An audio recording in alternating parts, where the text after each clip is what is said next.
This is the Your Kick-Ass Life podcast with Andrea Owen, a no BS guide to self-help and badassery. Because ladies, let's face it, life's too short for it to not kick ass. And here's your host, the girl who serves it up straight with a side of crazy, Andrea Owen.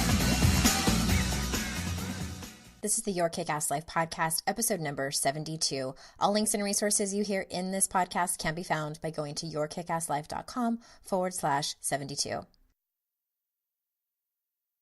Hey, ass kickers. Welcome to another special edition of the Your Kick-Ass Life podcast. And I've been sitting here just avoiding hitting record, palm sweating, feeling like I'm going to throw up. And this is, I feel like, wasn't it like in the 80s in those shows that we used to love to watch, like Family Ties and Growing Pains, where when they were going to talk about something like kind of heavy topic, they were like, on today's special edition of Family Ties, like, you know, it was like adult content or something like that. Like, I feel like that's how I should preface this episode.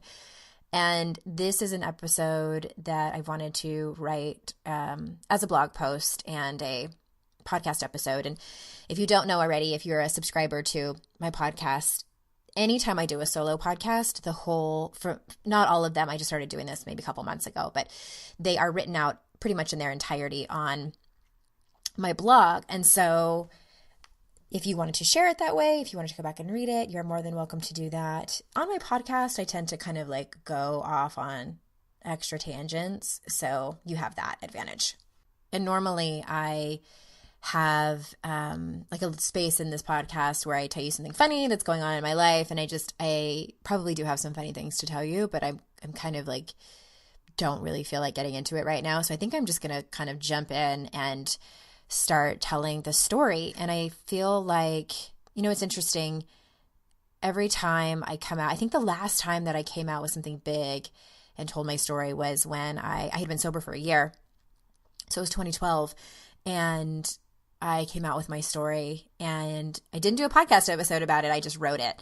And it's an entirely different thing to actually speak the words. For me, writing, there's an element of still being able to hide, you know, because like I type it out and then I put it out into the world, and then I can just like shut down the internet, not read any of the comments. But there's something about actually telling the story into my microphone here that makes it all the very more real. And I think that I'm telling you all of this not to waste time, well, maybe partly a little bit, but to really emphasize that at the end of the day, you know, it's easy for me to sit here and tell you all the wisdom that I have had over the healing of my life over the last several years, and the things that I teach and preach and all of those things. But it's a whole nother when I come out with a story and tell you my truth. And it's interesting because, I don't know, someone told me a long time ago, and I've always taken this advice to heart about not coming out with stories to your audience, you know, as an online business owner and being in the personal development world. Don't come out with stories that you're still truly in the process of and that are still really raw. And that's why I waited an entire year to tell you all about my story about getting sober. Like, I needed to go through some good recovery, and I needed to process and digest a lot of it. And it's really the same thing with this. The story I'm about to tell you is really like what happened in the span of about, 11 or 12 years. And I'm through it. I'm 40 now. 40, yes. I haven't turned 41 yet. But I think it's still one of those things that to tell the story, you know, I can tell it to my really close friends and my compassionate witnesses, the people that have earned the right to hear their story. But to tell it at a public forum like this, I think there's still that voice that comes in and is like, you probably shouldn't tell everybody this. They're probably going to think you're a big giant loser, or what will they think? And the truth is that all of us have a painful story. You listening to this right now have a story that if I heard it, it might bring me to my knees. And if other people heard it, you know, same thing. But the more we abandon our stories and keep them locked up, the more painful they are, really. And those stories help absolutely no one. And that's just absolutely shitty. And I also know for sure that we can't bury our stories alive and expect them to die. They don't. Brene teaches us that we can't go through life orphaning parts of ourselves. Bless you. That was my dog sneezing. We can't go through life orphaning parts of ourselves in order to try to create this persona that we think we need to be. And there's still a little tiny voice inside me that wants to do that and wants to create this perfect persona. And that simply is not who I am. And that simply is really not honoring my value around courage and my value around authenticity. It really just feels like shit to do that. I absolutely feel lucky to get to share my stories here, and sometimes scared, but still very lucky. So thank you for allowing me to do so. Part of the reason that I wanted to come out with this story is I got this email years ago from an ass kicker. This was back, I think probably even before I had my podcast. And she said, "When I first heard from you, you seemed like a perky, outgoing blonde. And these are all great things, but I must admit, when looking at you, we might think, oh, she's never been through anything. Yeah, she has great things to say, but does she know what this is like? And then upon listening further, I learned your earlier life actually very much mirrors my own. It was not only comforting, but also a lesson learned about first impressions." And I thank you for saying that. And I love honesty like that. And a lot of you already know my story about when in 2006, my husband had an affair with our neighbor and got her pregnant. And then I got involved quickly in another relationship that was actually worse than that one. And that really is that was my rock bottom. Me getting sober wasn't my rock bottom at all. Getting sober was kind of like, oh shit, like I can't drink anymore. It was different than a lot of people, but me losing my relationships and just like losing myself and realizing all of that was definitely my rock bottom. So I wanted to tell this story and talk to you about what happened and how I behaved in my 20s. And I do kind of think for many of us, like our 20s is our decade for us to just like screw up and be a little crazy, whatever that definition is for you. Mine was no different. But I think it really was me falling down over and over again, and then finally taking responsibility, looking at everything, and working on healing. And so here it begins. Generally speaking, I had a great childhood. My parents were loving and funny and generous with their affection to me and to each other. And their marriage fell apart while I was in high school. I didn't know it when it was actually happening. But my mom left soon after I graduated from high school. And shortly after that, I sat in a therapist's office who actually ended up being my therapist for 20 years on and off. She had also seen my parents for marriage counseling, and she said to me in her office, I'll never forget it, she said, "Your parents don't really show their emotions very much." And I don't remember exactly what I said to her in response, but I distinctly remember thinking and being confused as to like, was she implying that there was like another way for families to be, like other families actually show their emotions to each other and like talked about things? Because I certainly didn't know any other way. Like I really did not know that another way existed. I hadn't even fathomed it. We basically had one emotion in our house, and that was happy. And that was what I saw all the time. If you had any others, it was clear to me the message was you did it alone and you did it behind closed doors. That's just how it was. There was little, if any, element of vulnerability. So I didn't know how to talk about emotions. I didn't know how to be with my emotions. So I certainly didn't know how to be with anybody else's emotions. And really what ended up happening is that emotions and feelings scared the shit out of me. And this isn't, I want to say quickly, this isn't to blame and shame my parents. They didn't know any other way. But how were they supposed to parent when they really were never introduced to any kind of personal development? It kind of really wasn't quite a thing in the 1970s when I was born.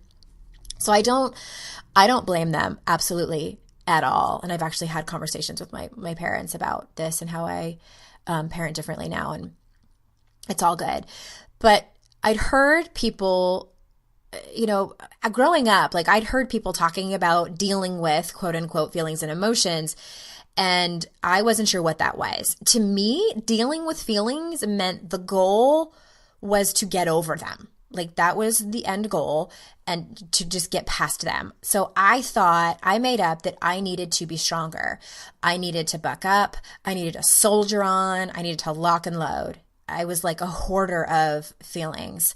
I'd find a spot way back, like in the dark closet of my mind, to stuff it where I wouldn't have to see it every day, but it never actually went away. It was never digested, never processed, seen, or felt. It just stayed there festering. Remember when I said, like, tried to bury your emotions alive and hoping that they die? Like, I really, unconsciously like thought that that's what I was doing and thought that would work. And unfortunately, out of sight, out of mind doesn't work with feelings. I carried them around day after day, year after year, and they manifested outwardly as anger and blame. So I lashed out. And this is like more so like in my late teens and 20s. I engaged in behaviors that never felt right and made me question who I was.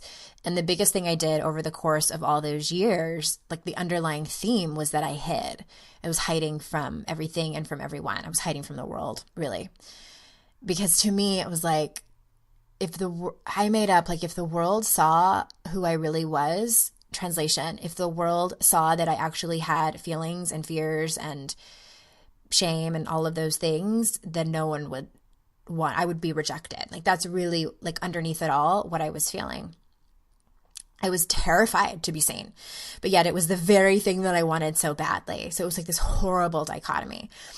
Between the ages of 17 and 19, I had 3 significantly traumatic events happen, 2 of which I will tell you about. So one of those was when my parents got divorced the summer after I graduated high school. And again, it completely surprised me. I had no idea that their marriage was even falling apart.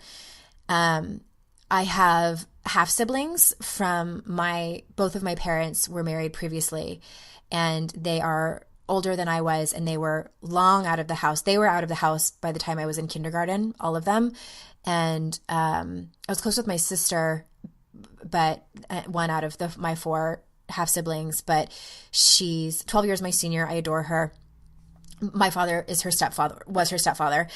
And so it was really a lonely time. I didn't have anybody really to share in that grief, or even really just to talk about it. And of course, like in my therapist's office, what's funny is I mean, it's kind of like funny, not funny, is that one of my goals in therapy when I started seeing her when I was 18 was to not cry. I didn't want to cry in front of her. I wanted to just be strong. And then the summer after my parents got divorced, I was date raped. And regarding the date rape, for 20 years, I blamed myself and even had a hard time all those years saying that it was actual date rape. What happened was I was drunk. This guy was not my boyfriend. I told myself I shouldn't have been there. I shouldn't have been making out with him in the first place. I should have tried to physically push him off me instead of just saying no over and over again, over and over and over again. I shouldn't have just given in like I did just in order to get it over with. I shouldn't have been worried that he would call me a tease or a prude. I shouldn't have. I kept that story locked inside me for 20 years, and I pushed it back into that back closet of my mind and thoroughly convinced myself that it was not a big deal. I told myself it happens all the time on college campuses. It happens all the time at parties. Why should I feel anything about this? People have real problems. Mine was absolutely not worthy of even giving a second thought to, let alone telling anyone my story. And that's really, like in a nutshell, what I convinced myself of, and the story that I told myself for 2 decades. And then in the summer of 2014, when I went to Texas to undergo training with Brene Brown and her senior faculty on shame and vulnerability, guess what story came out like projectile vomit? That story of what happened. And really looking back on it, and what I uncovered was that when that happened, I felt like I had no voice. When that happened, I felt like I didn't matter. I felt powerless. I felt 100% at fault and told myself I should have known better. And I think what was really happening is that I thought he was cute and funny and I wanted him to like me and pay attention to me. And I convinced myself that I got what I deserved. Really, it wasn't until I told my story the summer before last to, again, people that I love and trusted, was I able to release a lot of that shame around it. But it still is not an easy story to tell. And I was 19 when that happened. And I had just turned 19. And looking back and connecting the dots, I can see that what happened that summer, and it was kind of coming, but what happened that summer was the straw that broke the camel's back as I entered the decade of my 20s. And just a couple of things that happened too was that I stopped writing, which had been my favorite creative outlet as a child even, and as a teenager I wrote a lot. I completely stopped when that happened. I started to engage basically in 3 addictive behaviors, and they were codependency, love addiction, and an eating disorder. And so I'm going to tell you what each of those looked like, and along with it, now what I see as to why I was engaging this way. And my hope really is, I'm not just telling the story for the sake of telling the story, just because I like to hear myself talk. This is, again, painful for me to rip this Band-Aid off and tell this story in this much depth. My hope is that any of you listening will look at some of the things that happened in your past and maybe try to connect some of the dots as to why you behaved the way that you did, or maybe you're still behaving this way.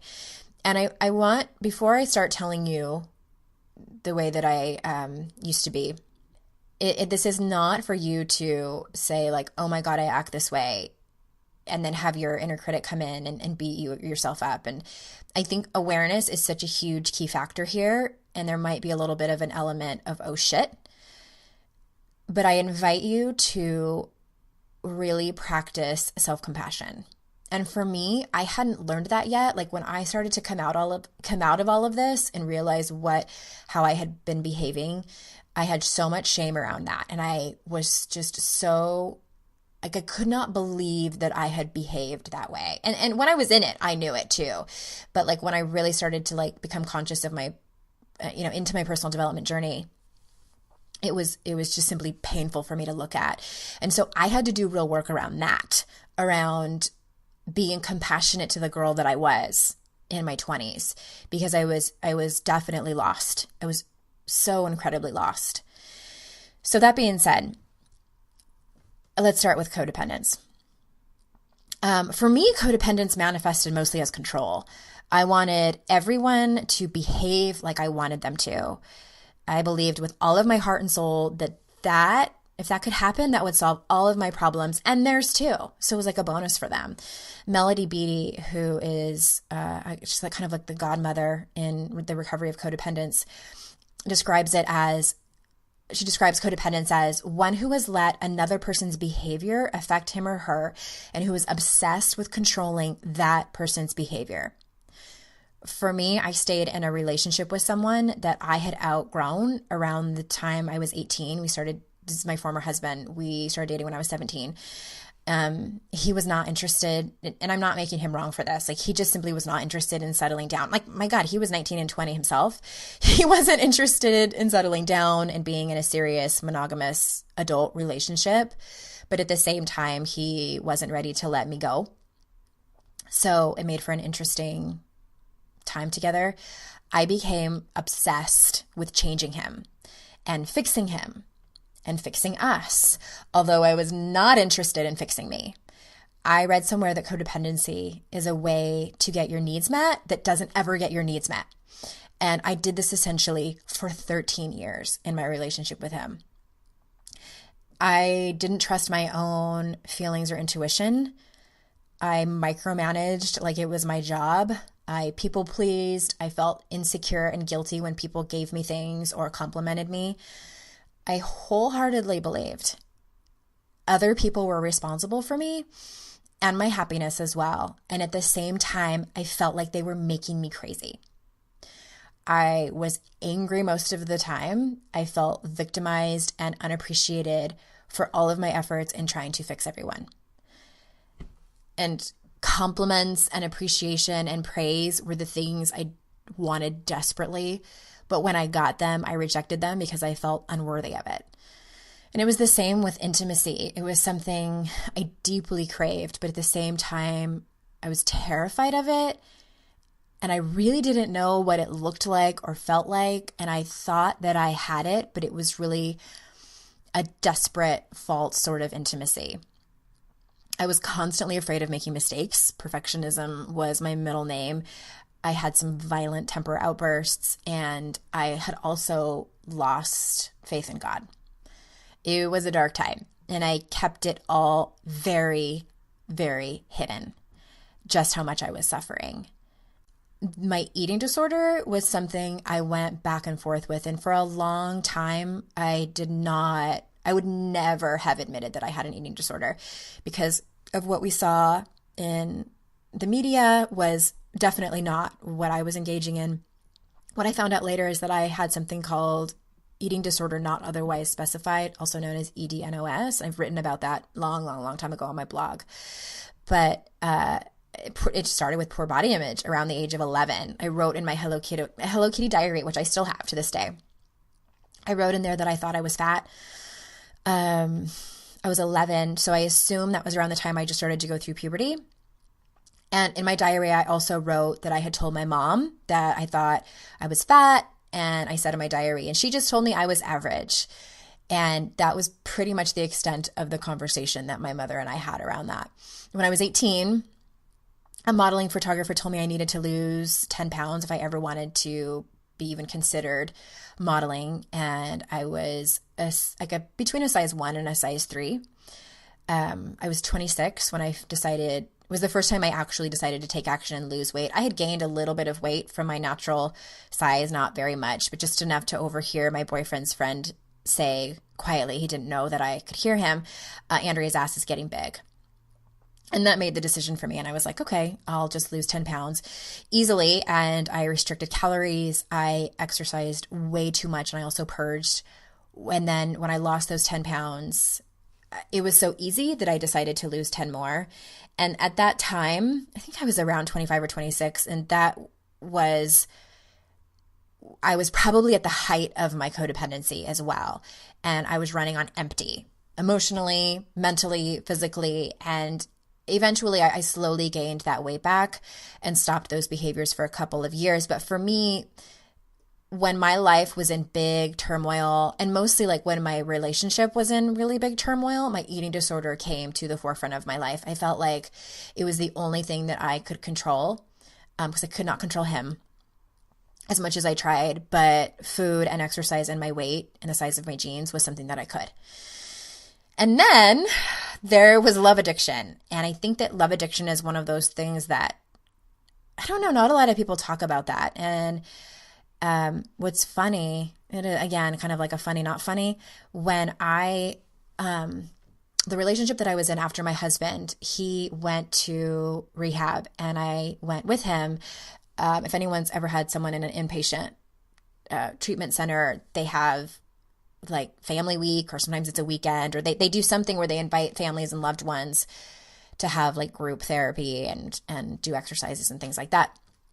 And that's really when what came to my attention that I was a love addict. And I knew that I was codependent. My therapist had told me that, but I hadn't been completely forthright with my therapist. Had I been forthright with her, she would have been like, oh, honey, we have some conversations to have. But I wasn't completely honest with her. So how would she have known? And oh my God, where do I even begin to talk about this? And this one really, truly is the hardest one for me to talk about because of the other people that were involved. So again, intimacy was the thing that I craved the most, but it was also the thing I feared absolutely the most. And so I was in kind of a shit pickle, right? I confused sex and the rush of a brand new relationship with love. I wouldn't be faithful in my relationships because I was so busy flirting and chasing men and hooking up with them in order to get that need met. And sometimes I had sex with them and sometimes I didn't. And when I didn't, I felt like that was some kind of victory to myself. Like I was okay as long as I didn't sleep with them, and I had created these markers and criteria to what was okay and what wasn't. And I can honestly look back now and say that I used men to get what I wanted.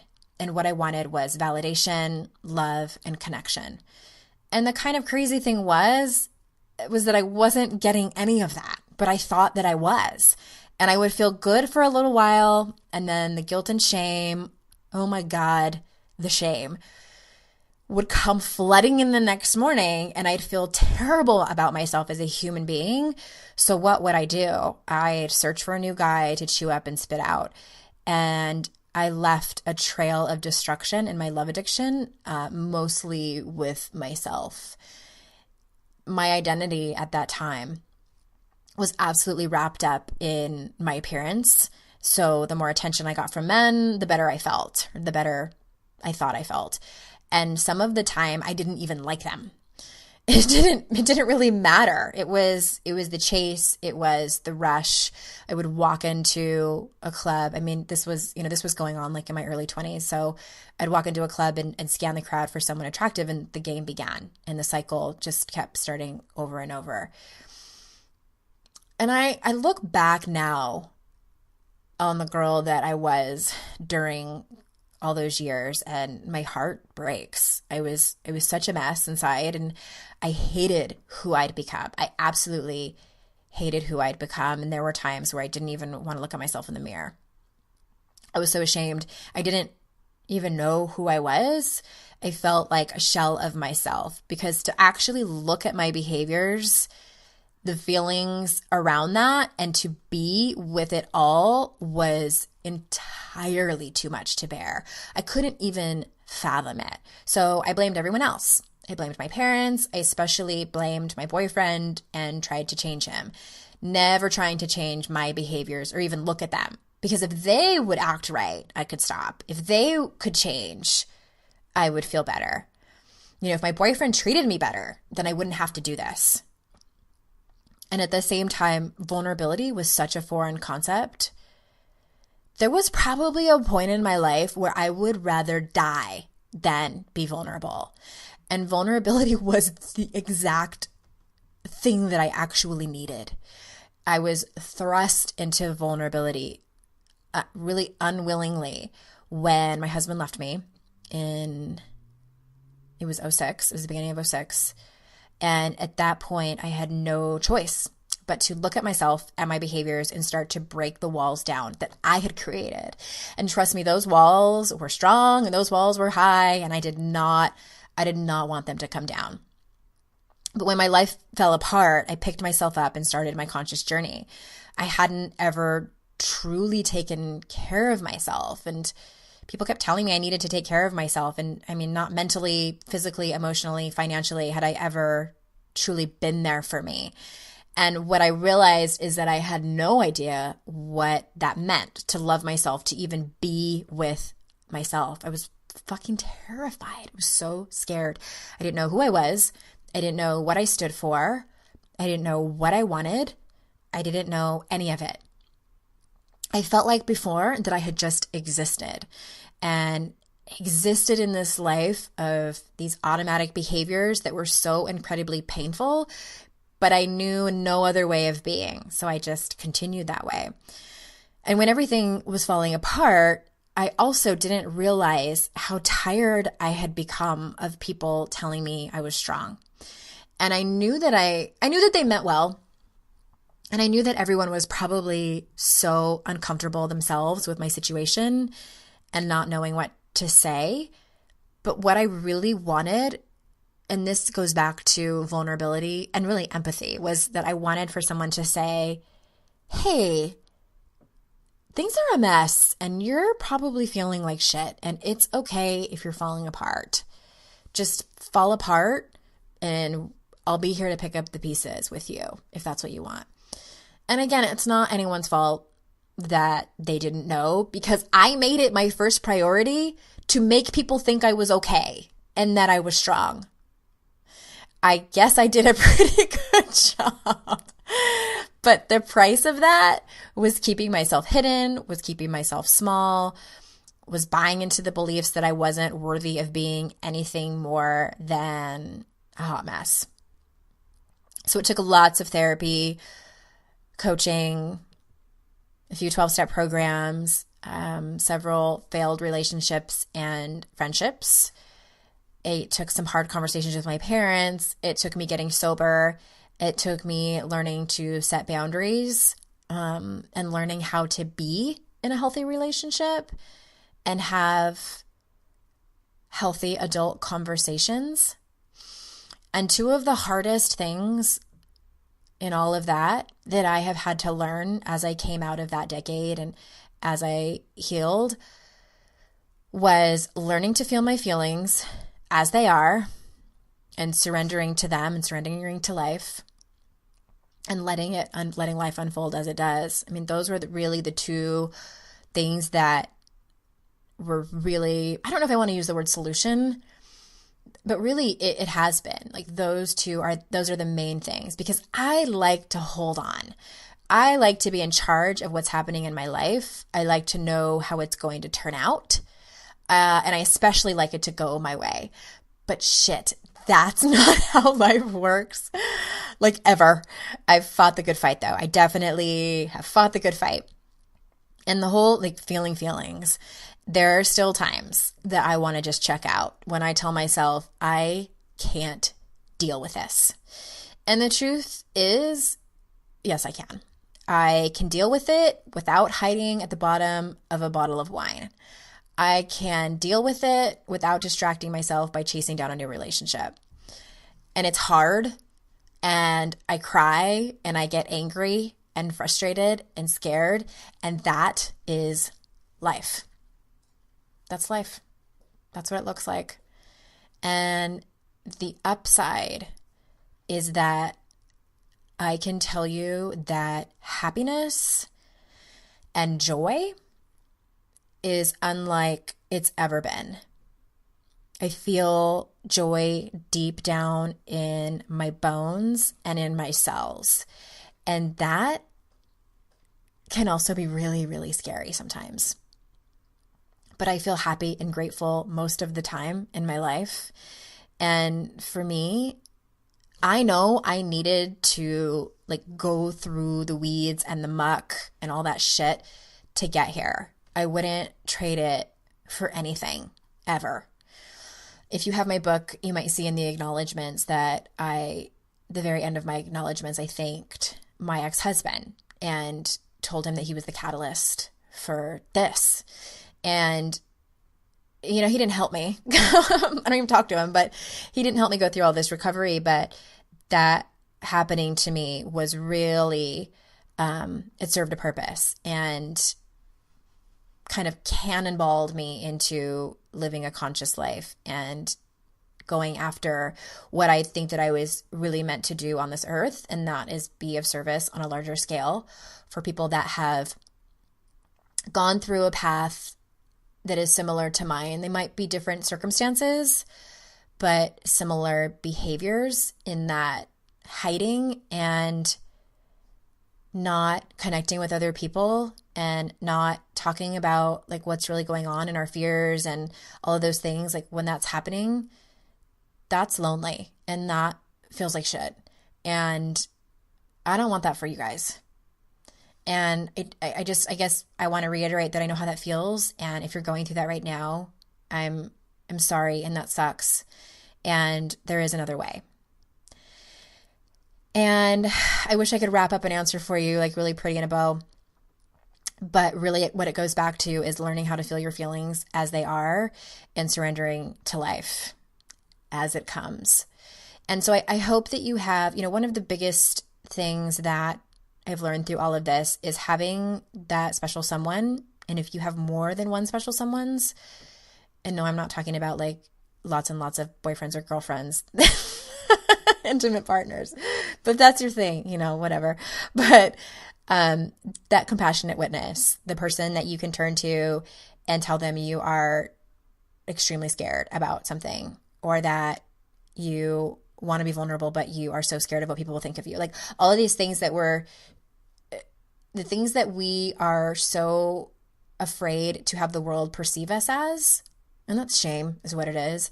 I hope you have someone to share your shame stories with, because even though I had those people in my life, if I wanted to cultivate those, and I was going through all that in my 20s, I was too afraid. I was too afraid I would be judged. I was too afraid that no one would understand. I felt like I was the only person that felt so frustrated and angry.